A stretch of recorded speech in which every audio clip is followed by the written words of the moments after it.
So one of the fun things about the Sunday after Christmas is they always talk about it's the day after Christmas or the Sunday after Christmas because it's the time for the youth leader to give the sermon, and so rest at ease, it's not me. So, but I did want to just kind of echo what Mike said, and that is we often don't get a chance to recognize the next generation of leaders that are coming, and we've got a lot of college kids here that have been doing different things and leading from high school, and they're still attending.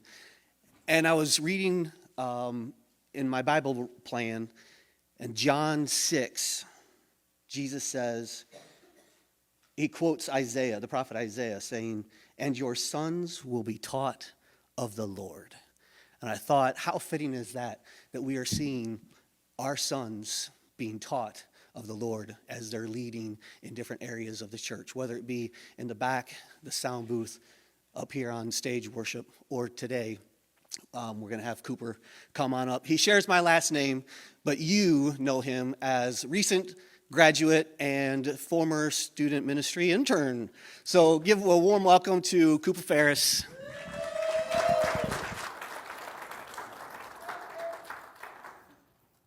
Oh, I'm stepping on cord. Hi, how are you guys? Good Christmas, New Year's. Oh, well, New Year's hasn't happened yet, but we're almost there. As said, my name's Cooper Ferris. My family's all over the place here, so it's really hard to miss us. We're kind of everywhere, anywhere. As stated, I was a youth intern this summer, so I was hanging out with the youth group. I was with the middle schoolers, or now the Crossroads. I was with the high schoolers on Wednesdays, just kind of bouncing around. And then went back to school this past fall semester, student taught, and then graduated a couple weeks ago, and now I'm back. So if anyone knows principals looking for teachers for high school, please let me know, because now I'm one of those things, I guess. New Year's is right around the corner. Christmas is over. New Year's is right around the corner and coming up pretty fast. I always loved New Year's. It's fun. It's a chance for me to reflect on the year.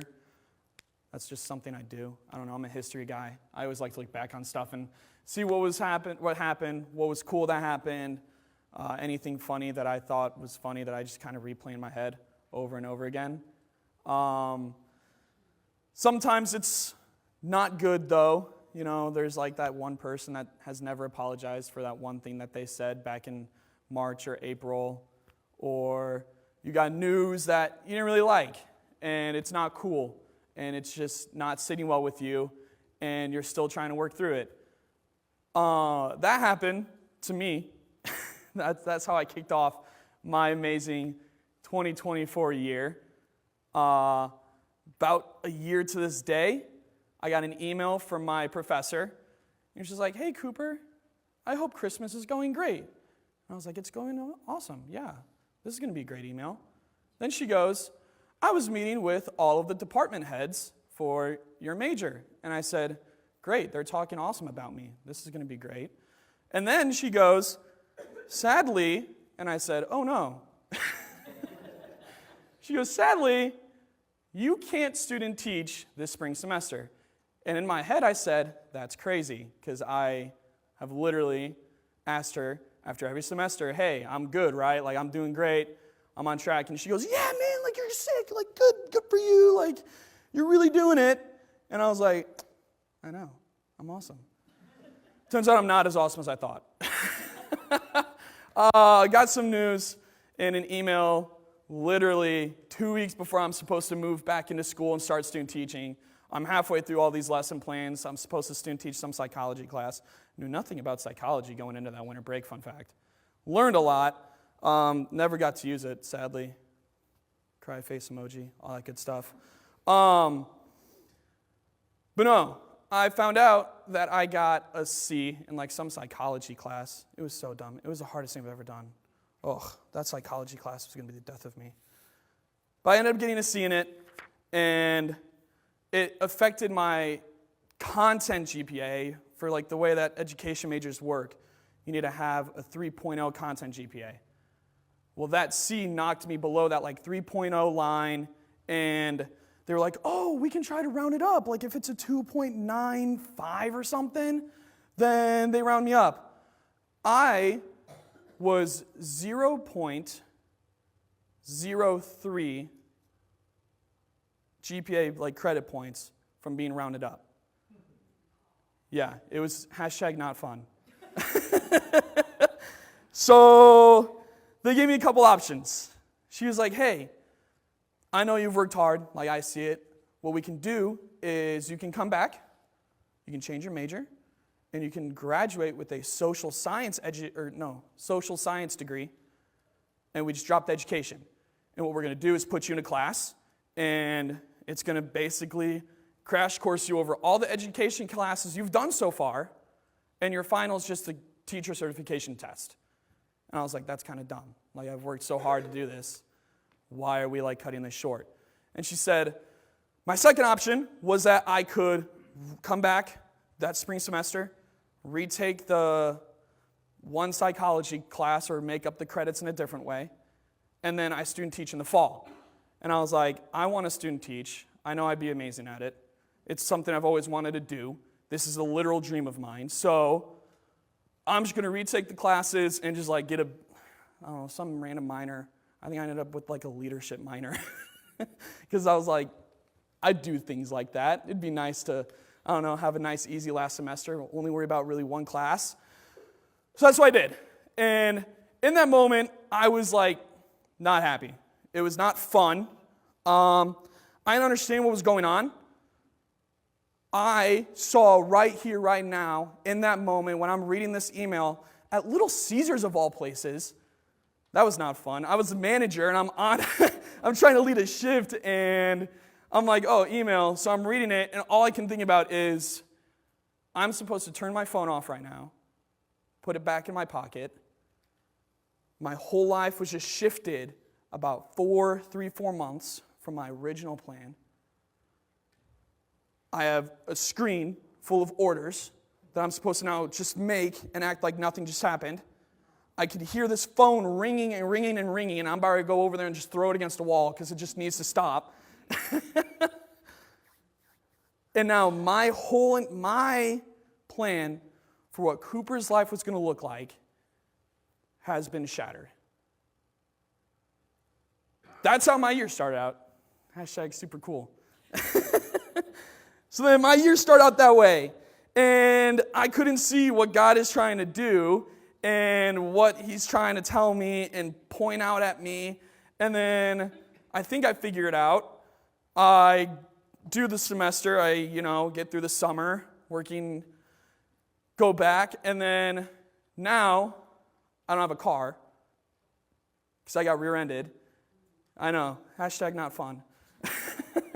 I get rear-ended, going back to school to finish out student teaching, and now I'm fighting with insurance to try to find a car.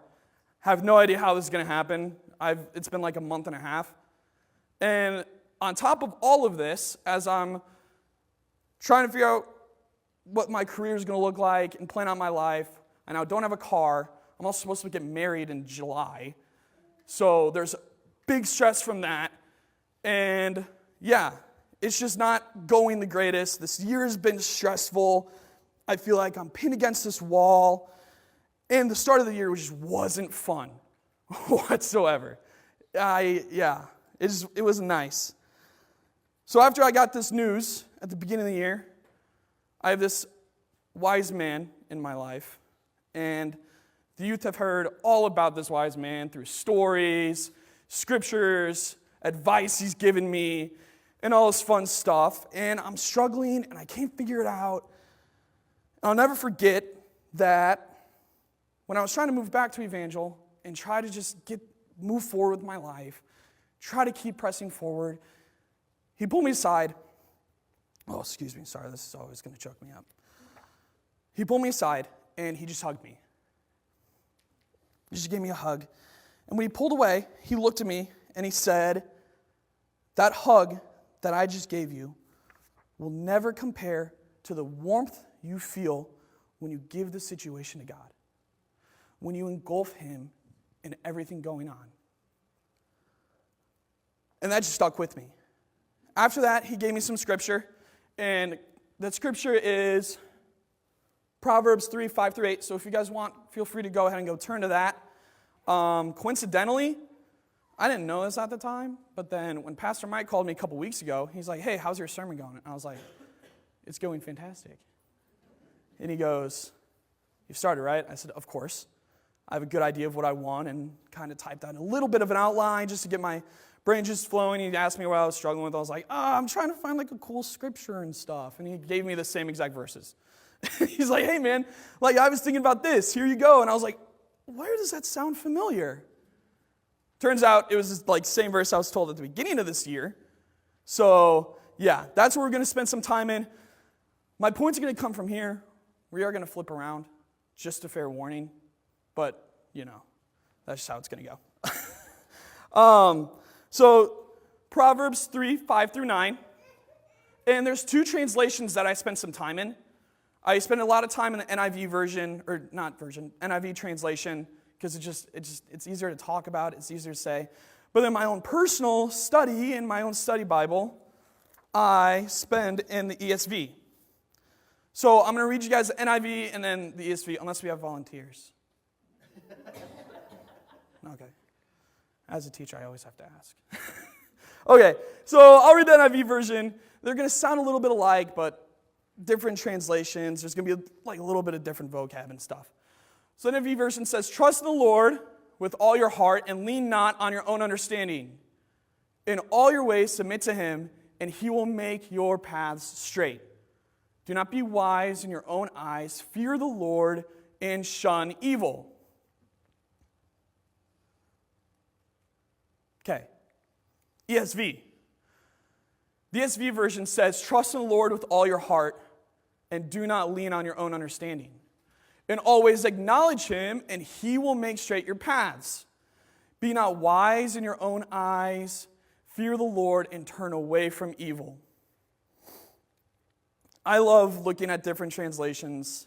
I love comparing them and seeing the different vocab that they use.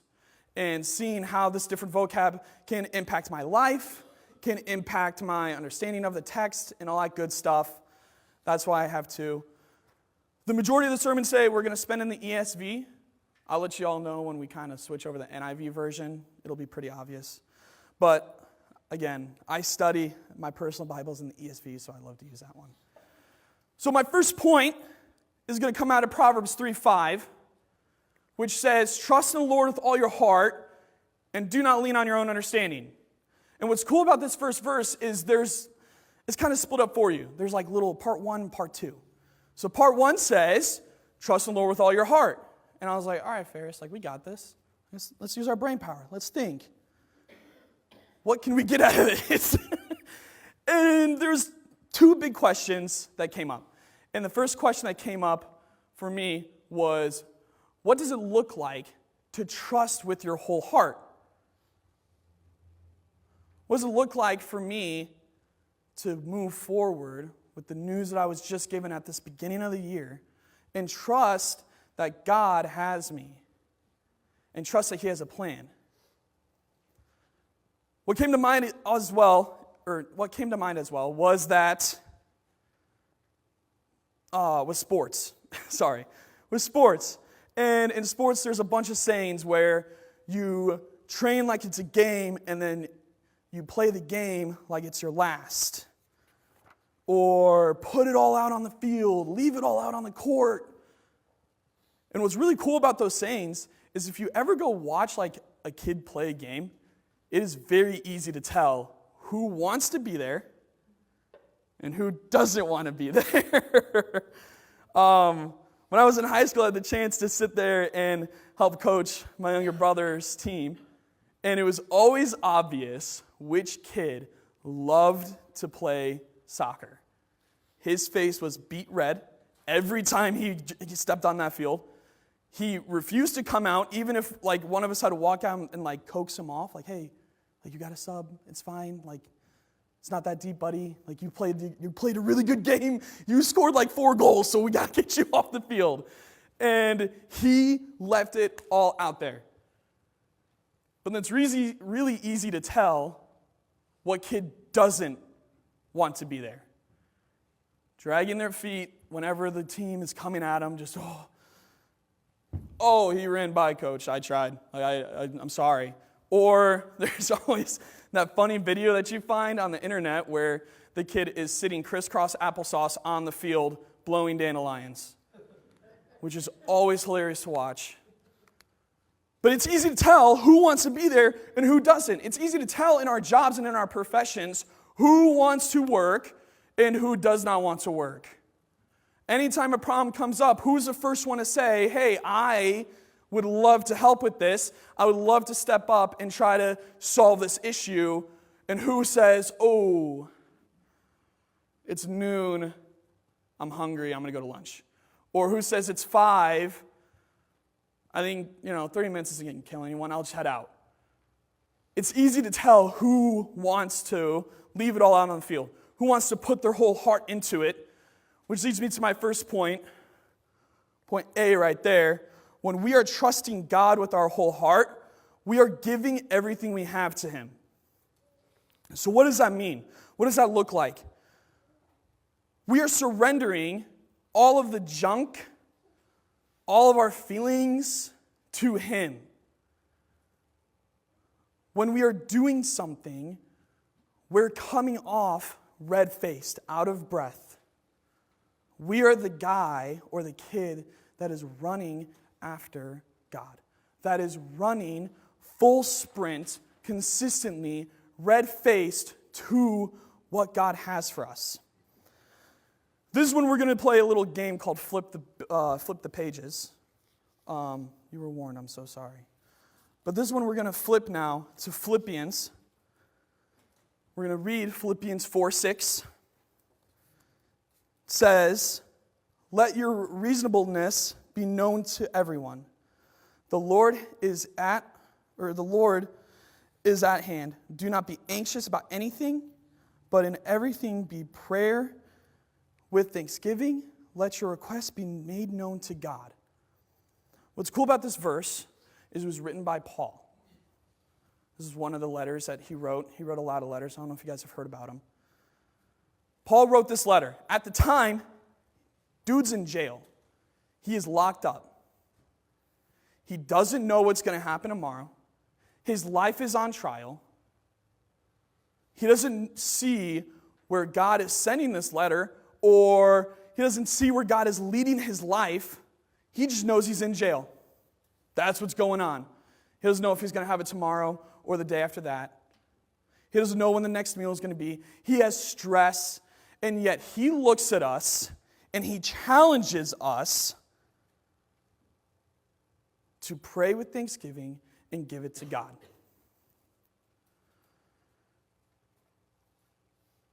His path is unclear, same as ours. And he challenges us to pray with thanksgiving and to give it all with God. He challenges us to be that kid on the field that is running nonstop, that is putting his whole heart into the game, that refuses to get subbed off. That is our challenge. This now leads me to the next question, the part 2, where it says, and do not lean on your own understanding. So I asked that rose the question of, number 2, how do we not lean on our own understanding? We have coaches, we have mentors, we've got pastors, best friends, trusted friends. We have these people in our lives that we can go to and ask questions. Why? Because we don't know anything or everything. At least I know I don't. I have these people in my life that I've surrounded myself with that are safe to go to, that are safe to ask these questions. And I know some of them are here. Hashtag you rock. And I'm sorry for those awkward years. That is 100% on me. So why do I go to people who are wiser that can pour into me? Because my knowledge is limited. I don't know anything and everything. So I ask people for help and I ask people for advice. When it comes to building a network in my future home, I have no idea how to do that. I know that it has to get plugged in. I can do that much. My knowledge is limited in that fact or in that experience. So of course I'm going to ask my dad. He builds them for companies all the time. He knows what he's doing. When it comes to wanting a new Xbox or a new laptop, I don't know anything about that. They're coming out with new technology all the time. So I'm not going to sit there and just buy a random Xbox. I'm going to ask my brothers about it and ask for their advice and for them to pour into me and let me learn. My knowledge is limited when it comes to that. So when it comes to seeking knowledge and learning from things, we're going to now flip over. I'm sorry, we're flipping again. We're going to flip to Jeremiah, and we're going to read Jeremiah 17, 7 through 8. That says, "Blessed is the man who trusts in the Lord, whose trust is the Lord. He is like a tree planted by water that sends out its roots by the stream, and does not fear when heat comes, for its leaves remain green, and is not anxious in the year of drought, for it does not cease to bear fruit." That leads me to my last point right there on that slide. Our understanding is limited, but God's flows endlessly. When I don't know what to do, I root myself in those that do know. Because my knowledge only is about that big. I only have a cup that can be filled up for as many ounces, I don't know, like 32 ounce cup. But God's is that sink that I can continue to go to and continue to fill up my cup and continue to get the knowledge and continue to grow. We plant ourselves in God. We plant ourselves in prayer. We plant ourselves in reading Scripture. We plant ourselves in people who are going to point us back to those things. Because His knowledge runs endlessly. When I got in that news last year, it took a lot of strength and time to try to start moving forward and understand what God was doing in my life. But by giving my struggles and worries, trusting God with everything, giving God everything, and understanding that my knowledge is limited, I was able to take a little bit of a step forward and try to move forward. Which leads me into my next point. Proverbs 3:6 says, "In all ways acknowledge Him, and He will make your paths straight." So, my path, when I was trying to start out this year, was cloudy and was dark. I didn't know what to do. Like I said before, I was just thinking about the now. How am I going to move forward? How am I going to figure this out? What am I going to do? But this verse tells us what to do. Acknowledge God. In all ways, do things with God. When we're rejoicing in the good news, we should do it with God, always. Yeah, we all know that. But when we're disappointed in ourselves and don't know where to go, we should do it with God. When we're lost and we can't see 2 steps in front of us, we should walk with God. Deuteronomy 31:6, we should do it with the God that will never leave or forsake us. When we do anything with God, we get the benefits. Which leads us to that, part 2 of that, where He makes straight our paths. Makes straight our paths. Instead of bouncing around, going corner to corner, not really knowing where we're going, because we're trying to do it, we learn in verse 5, giving Him our hearts, leaning on His understanding, and now doing things with Him, our path will become straight. Has anyone done a three-legged race? Because I have vivid memories of it. I have vivid memories of doing three-legged races. And knowing my luck, I was always paired with my lovely brother. And as most of you know, when we were at our peak athleticism, I was almost a foot shorter than him. He's younger than me, but I'm short. He's always been the tall one, I've always been the short one. And whenever we tried to do a three-legged race, I would try to take a step, but he was taking a step, and then now we're trying to drag our other foot, and we're just trying to move forward. We can't do it because we're not on the same page. I'm the oldest, so what I say goes. He's the tallest, so what he says goes. And now we're just fighting in the middle of this random three-legged race course at some place that we're at.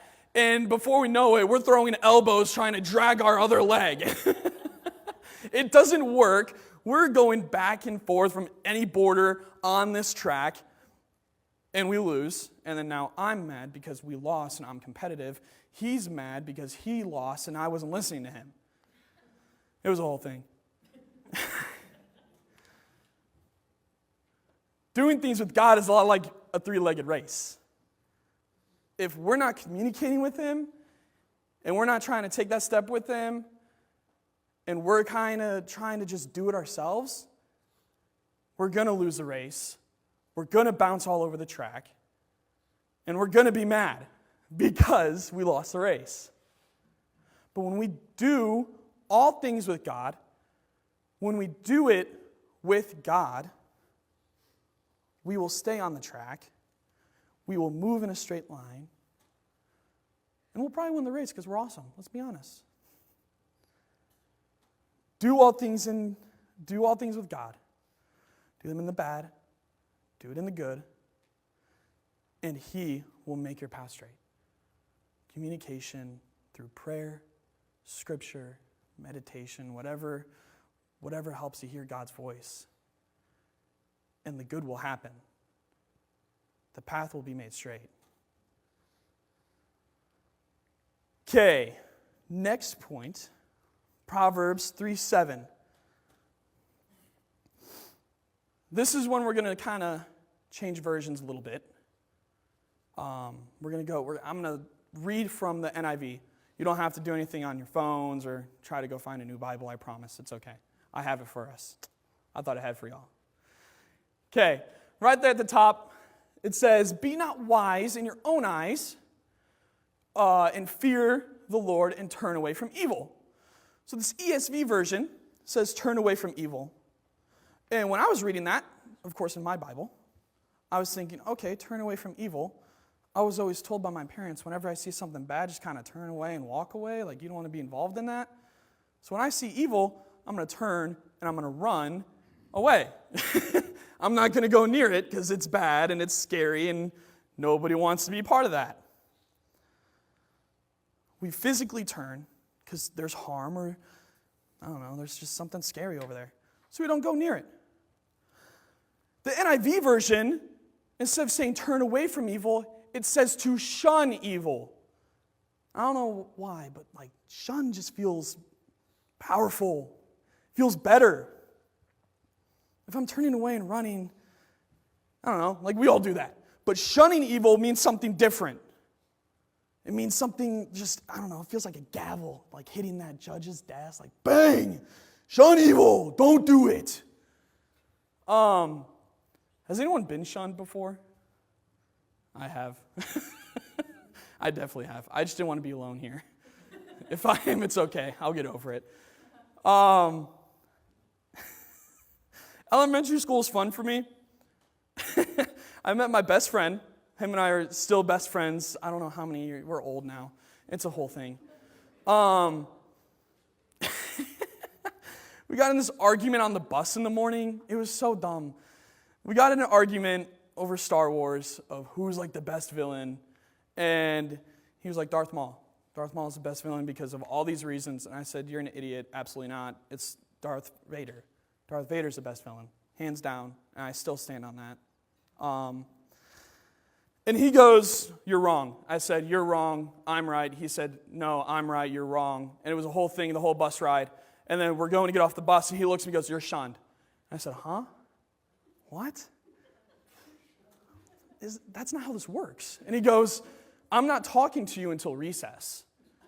And I said, "That's dumb. We sit across from each other in our little 4-group table. That's impossible."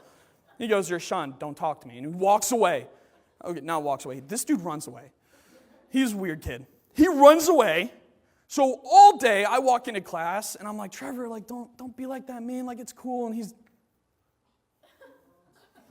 I'm just, "Dude, like it's cool. Like we can like settle on Darth Maul. It's fine." Nothing.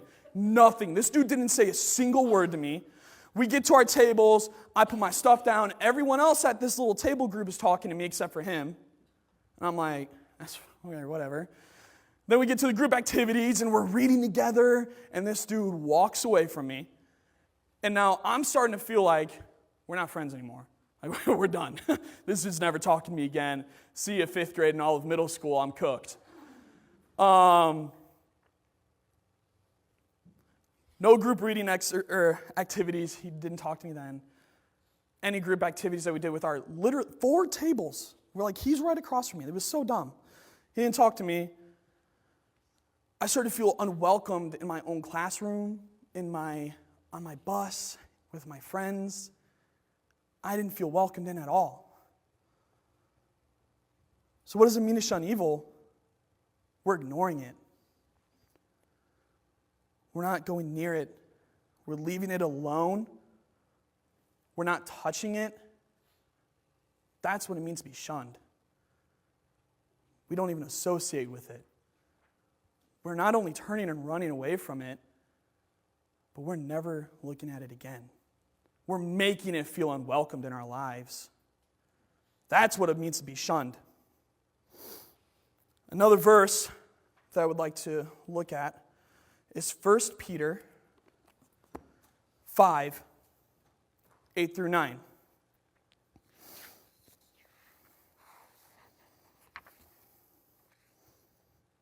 Says, "Be watchful. Your adversary, the devil, prowls around like a roaring lion seeking someone to devour. Resist him, firm in your faith, knowing that the same kinds of suffering are being experienced by your brotherhood throughout the world." When I had gotten to the point of just giving up and thinking, you know what, is teaching really it for me? Am I supposed to go into the public schools and be that guy and teach them history and pour into their lives? I started listening to the devil saying, "Dude, like you're not smart enough. You're not going to get there. Dude, you can't do it. You don't have what it takes." I let the devil start prowling and eating away at me. When we feel like that and we can feel the devil prowl, that's when we dig our heels in and we stand firm in our faith and we know we're not going to fall because God's holding us back and God has us and He's holding us up.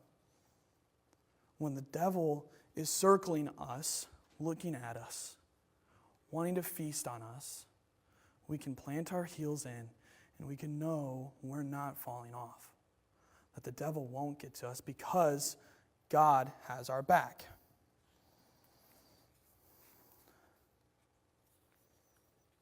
When I had gotten to that point, and I just finally said, "All right, you know what, God, this is what's going on. I don't know what to do." And I moved past it and I said, "You know what, I don't know everything. God knows everything. I'll just go to Him for those answers." When I had reached the point of just doing it alone, and I was done, so I finally did it with God, and then now I stand firm in my faith, that's when I was able to start taking these steps to start seeing just a little bit more of this road that I'm stepping down with God. Because He's behind me holding the flashlight, and He's walking me. We are arm in arm, and he's guiding me down this path. The last verse that I wanted to bring up is Proverbs 3:8. And Proverbs 3:8 says, "It will be healing to your flesh and refreshment to your bones." And the last point there is when you are in crisis, it's a surprise to you, or it's a surprise to us. But it isn't a surprise to God. When we give everything we have to God and we trust Him with our heart, when we understand that our knowledge is limited and we only know so much, in all ways we do things with God and not by ourselves, and when we shun evil out of our lives, then we will find the healing and the peace. We will feel the refreshment that God has for us. The band, you guys can come back up. I'm just a 22-year-old guy. I graduated a couple weeks ago. And when my faith was rocked back in January of last year, when my car was told it's totaled, when I can't figure out why she cares so much about napkins at a wedding, that is not the first time that my faith is going to be tested. This is not the first time that my life is going to be rocked and I'm going to start spiraling and I'm not going to know what to do. But this is good to fall back on. And I hope that my story is the same reminder to you guys that it was to me. That these verses are the same reminder to you guys that it was to me. And that heading into this new year, you can find the healing and refreshment that God has for you. When the path is cloudy and dark and scary and you don't know where to take your next step, that these things will give you that same hug and security that it gave me.